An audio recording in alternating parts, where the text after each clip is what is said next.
Regardless of what you thought of today's film, Susan Peters gets full marks for tackling a challenging and unsympathetic role, one that in the end even managed to skirt around the production code's usual prohibition against suicide. And here's an interesting bit of trivia for hardcore noir fans. The woman who played Emily is not credited, but that's Irish actress Margaret Tracy, making her debut in an American movie. She was the mother of actress Peggy Cummins, known to noir fans for her legendary performance as a sexy and psychotic carnival sharpshooter in Gun Crazy. Tracy and Peters got on famously while making this picture. In fact, Tracy, Peters, and screenwriter Charles Bennett planned to develop another starring vehicle for Peters called The Miracle of San Michele. Producer Irving Cummings, Sr. and Jr., knew the story of Susan Peters' return to the screen would garner lots of publicity. But they didn't leave it there. While the film was in production, they flooded the trade press with news of cinema advancements to be seen for the first time. Sections of the film color-tinted for effect, which never happened, a new gizmo called a Vocagem that created background sound effects on the set rather than overlaying them in post-production, a motorized contraption designed by Burnett Guffey that synced the camera dolly to Peters' wheelchair, allowing for perfect tracking shots following her around the grounds. Well, the only thing new among all this was the producer. This was the first producer credit for writer Irving Cummings Jr., who'd produce only 3 more movies, 2 with Groucho Marx, before moving on to television. To quote a Hollywood Reporter review at the time of the film's release, Susan Peters' reappearance on the screen is a triumph of courage and artistic sensitivity, a tour de force in every sense of that much-abused phrase.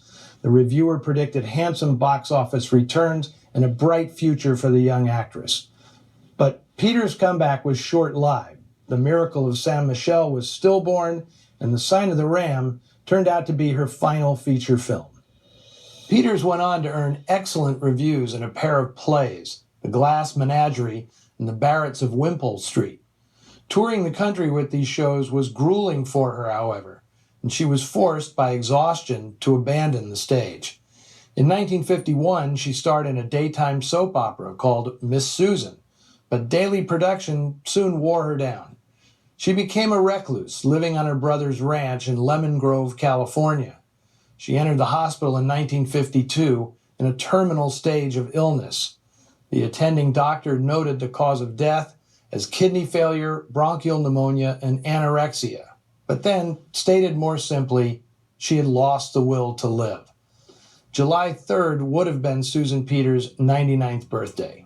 She died at 31. Richard Quine and Peters had divorced at her insistence in 1948. He became a director in the 1950s, notably helping develop the career of Columbia superstar Kim Novak. They'd make 4 films together and were scheduled to marry in 1960, but Novak broke it off. Quine went on to have a fine career, but when he could no longer get projects off the ground, he fell into depression. And over the years, whenever the subject of Susan Peters came up, Quine said, "I still hear that gunshot and will for the rest of my life." That life ended on June 10, 1989, when Quine shot himself with a hunting rifle in his Beverly Hills home. And remember to drop us a note on our Facebook page or Twitter feed, and we'll be back in genuine noir terrain next week when the meanest man in the movies pays a visit to Noir Alley.